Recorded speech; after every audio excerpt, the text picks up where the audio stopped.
நேரம் உன்னை தொடுவோம் என் கண்மணியை தொடுவதாக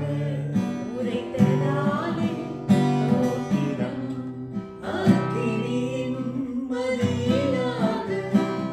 அன்பரை என்னை காத்திடுமே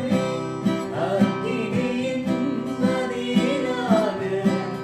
அன்பரை என்னை காத்திடுமே என்னை மறவா